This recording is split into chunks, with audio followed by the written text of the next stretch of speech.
Hi, welcome to today's video. My name is Paul. So this week, again, looking at some watercolor landscape painting. Again, it's going to be a kind of tutorial, kind of following on from last week's video, I guess, to some extent. The video is still available on the channel if you want to go and hunt it out.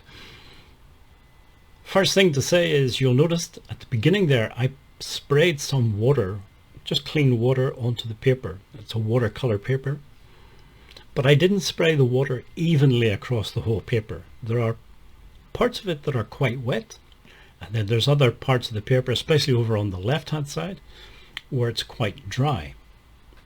That was not an accident.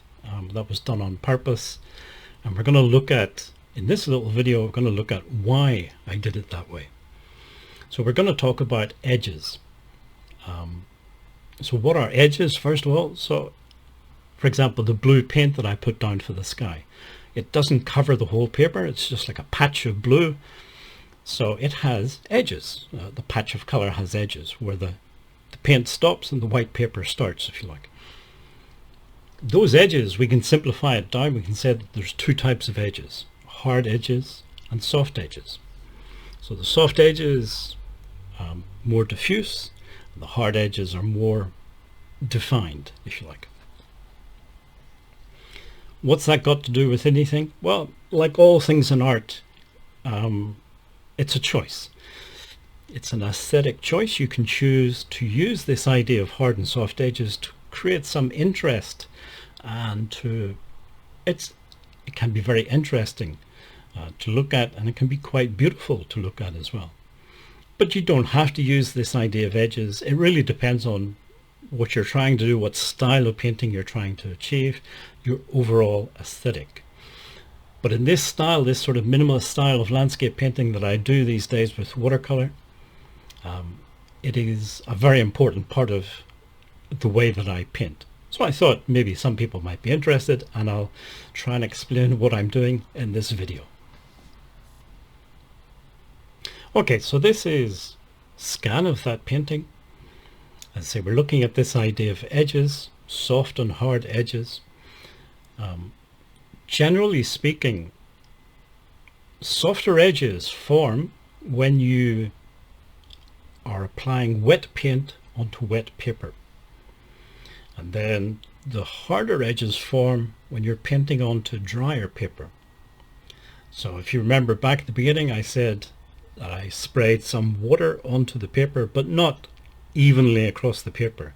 There were patches that were quite wet and patches that were dry. And that's going to give me soft edges and hard edges. It's also going to give me some wet in wet effects, especially in the sky. You can see sort of near the center of the painting in the sky, the way the pigment is sort of bloomed out. And that's because I applied it to quite wet paper. So if we focus in on that, inside that green rectangle, you can see the areas where the pigment has moved out, sort of bloomed outwards. You also see the edges are quite soft and diffuse, again because it was wet paint onto wet paper. Whereas over on the left hand side, inside the red rectangle, you can see the paper wasn't as wet, and we have harder edges and sort of dry brush marks. Now, how you use this is up to you. For me, I'm using it just purely for aesthetic reasons.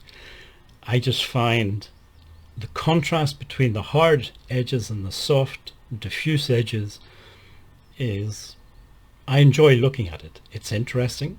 I find it aesthetically pleasing. And that's it really. I'm not using it for any deeper sort of meaning, at least not in this painting. Sometimes you can. Let's say you're painting a sky and you want it to be more dramatic. In that case, harder edges might add to the feeling of drama. Maybe it's a stormy sky or something. Whereas if you want to create a warm, pleasant summer afternoon with a few fluffy white clouds floating in the sky. In that case, the diffuse, the softer edges might work a little bit better.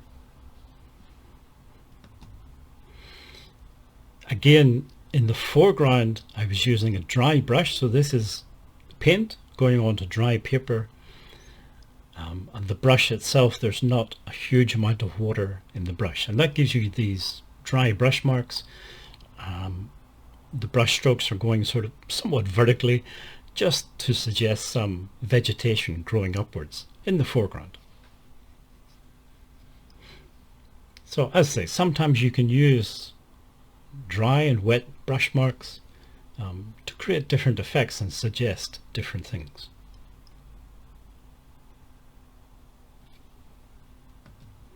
Final thing, it's hard to focus in on this because it's quite thin, but the horizon line, there's a lot going on here because part of it was wet and part of it was dry. Again, over on the left hand side, the paper was drier. Also because it's a rough paper. Remember I said it was a cold pressed watercolor paper. The line is not continuous. It's sort of broken up into little bits of blue. And that's because the indentations and things, with being a dry brush on dry paper, the pigment isn't really going into the indentations. It's just staying up on the bumps of the paper. So you get this broken line. Again, it's something that you can use to suggest something in reality, or you can use it just for aesthetic reasons. It's all up to you how you want to use these effects. Whereas over on the left or the right hand side, the paper was a bit wetter, and you can see how the yellow paint and the blue paint started to mix as well to create greens. Again, if you're using wet in wet techniques, the pigment is going to move. It's going to sort of bloom out, expand, and it can mix with other colors. You're never going to be in complete control with wet in wet painting, but you can create some very interesting effects. So it's a very simple tutorial this week, very simple video, but it is something, if you're new to watercolor painting, it is something to think about.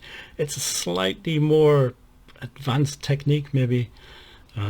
If you're a complete beginner, maybe you just want to play around with watercolor and not get too deep into these things. But as you want to advance in your experience with watercolor, this is definitely the sort of thing that you want to look at. The whole idea of painting with a dry brush or painting wet in wet, thinking about the edges and how you can use those for aesthetic reasons or for suggesting something in reality, like the grass growing up in the foreground, for example. Different types of sky, stormy sky or summer sky. These are the sort of things that you can think about. And these, once you start to get the hang of these, you'll find that your abilities in watercolor painting will go up to the next level, if you like. If you made it this far in the video, thank you for watching and listening, and hopefully see you again in next week's video.